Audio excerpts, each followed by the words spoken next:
What's up, citizens, and welcome back to the Leo Dotson Show. Hey, today I'm going to do something that I don't normally do, and that's actually to thank a member of our Congress. I want to talk about Rand Paul. Now, Rand Paul is a senator from Kentucky, and he and I don't always agree on everything. In fact, there are times I find him to be a little too conservative, and also sometimes a little excessive in his libertarian views. But you know what? The grand scheme of things, that's really okay. Because if we had to choose between politicians that are excessive in militarism, starting wars, taxes, or eroding our freedoms, or a politician who maybe sometimes is excessive on the side of liberty, I think most freedom-loving Americans would choose the latter.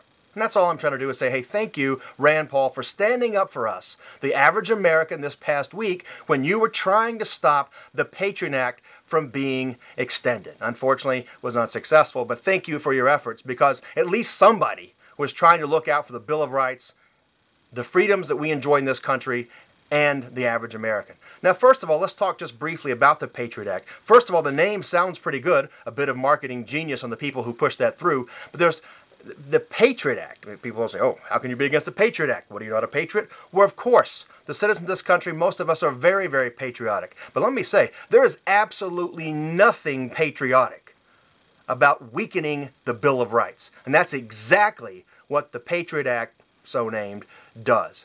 Of course, first of all, let me say it is the most misnamed piece of legislation I have ever seen in my lifetime, nor read about in history. But that's what they call it. That's why it was shoved down our throats. In the wake of 9/11, we were all scared of another terrorist attack hitting, so let's just erode all of our rights, and that'll give us the ability as a government to give you more safety. And that's never true. Let's ask ourselves, do you think if this freedom-robbing, Bill of Rights weakening bill called the Patriot Act had been enacted prior to 9/11, that would have stopped 9/11? Most experts don't think so. All it does is stop us from being a freer nation, and that's the problem. But back to Rand Paul. Once again, thank you very much for your efforts. And what I'd like to point out is, while he was busy standing up for us and our freedoms against this Patriot Act that destroys our Bill of Rights, guess what most members of Congress were doing? Well, they certainly weren't looking out for our freedoms. Their primary objective that last week was to get Rand Paul to shut up so they could go ahead and extend the Patriot Act and get an early start to the Memorial Day weekend.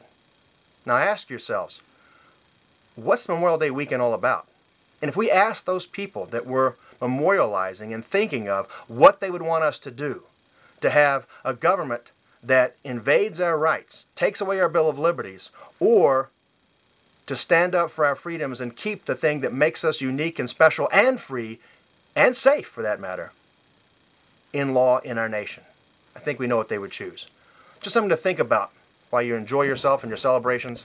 Have a good Memorial Day weekend.